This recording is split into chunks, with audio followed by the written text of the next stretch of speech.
Hey guys, my name is Miska and welcome to Overwatch Central. So this is kind of a follow-up to yesterday's video talking about Overwatch 2 as we called it back then, and a lot of other people have called it in videos, tweets and articles since then. I'm here to kind of clear some things up and explain what's really going on here so we're all on the same page, because there's a lot of misconceptions and sort of confusion going on around this. Overwatch 2 as a name confused many. The Overwatch project at Blizzard seems to just be related to Overwatch, the franchise, not necessarily a sequel or even a PvP competitive game at all, simply related to Overwatch, its universe and the first game in some way. It's unclear how exactly it'll play. The only thing we really know is that it is a PvE game, not just player versus player, potentially PvE only, according to this additional tweet from Jason Schreier, the Kotaku journalist that first mentioned this a bit here and there that we reported on, that later last night was published by him on Kotaku instead. And that's kind of my bad for not highlighting more who Jason is. It seemed like a lot of you didn't know who Jason was in yesterday's comment section, but generally rumors and sort of things like this from Jason Schreier, reports from inside companies and such, tend to be pretty spot on. Jason has a pretty solid track record with this stuff. Some Blizzard employees have apparently described this new Overwatch project as a Left 4 Dead style game, meaning that it would not be trying to replace Overwatch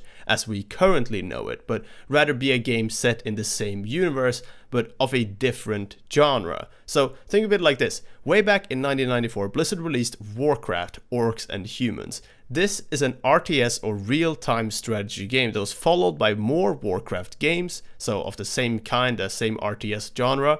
Warcraft then became World of Warcraft with the MMO that I'm sure you all know and maybe even love and play still today, taking place in the same universe but being a pretty different game still. So eventually from that we also got the digital card game as kind of a spin-off, Hearthstone. So here Overwatch is like the Warcraft games early on here, and then this next game is kind of taking World of Warcraft's place maybe on this graphic, and who knows what we can get down the line. Blizzard have explained multiple times how they think they can do so much more with the Overwatch universe and franchise, and this is kind of what they're on about here. You could even look at it as Overwatch being the World of Warcraft game here and Hearthstone being the spin-off. The reason that's why I'm saying this is because World of Warcraft and Hearthstone are able to coexist very well without one game taking away from the other at all, something that a lot of people were immediately worried that Overwatch 2 would do from Overwatch 1, the current game. So that's what another Overwatch style game would do in an ideal world.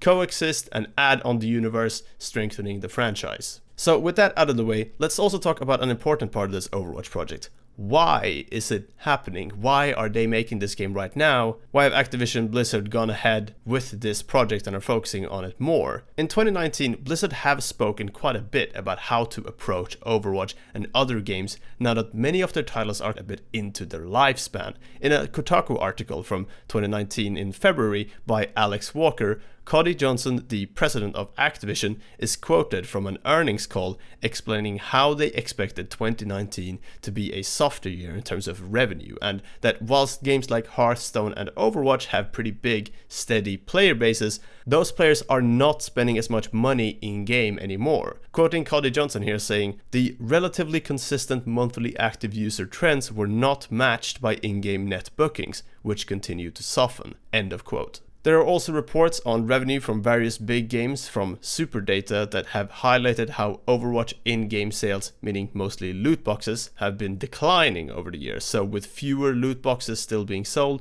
Blizzard not wanting to monetize gameplay content, and many being interested in expanding on lore and the Overwatch universe, it actually makes a lot of sense to make a different game entirely that's standalone, kind of a spin-off, but still related to Overwatch that would then coexist with Overwatch 1, the game we know and love right now. So strengthening the Overwatch universe and then continuing to bring updates to the current Overwatch game would help the franchise out, and with Jeff talking about things changing this summer with release dates for content being swapped around and such, who knows what they can do with the PvP online competitive shooter Overwatch. With the workshop and replays being added so recently as well, this could end up being a really good year for just making Overwatch better. Not just the game right now, but just the whole franchise. So hopefully that reflects in the community too. I hope that clears everything up. I realized there was a lot of confusion. It's kind of my bad for yesterday's video. I went a little bit fast, so some people kind of misunderstood what I was saying. Anyway, I hope you enjoyed this video. Thank you very much for watching. I hope you're excited for the next Overwatch project. And yeah, we're gonna have to wait and see what will happen with that. Alright, that's everything. Thank you very much, and we'll see you guys next time.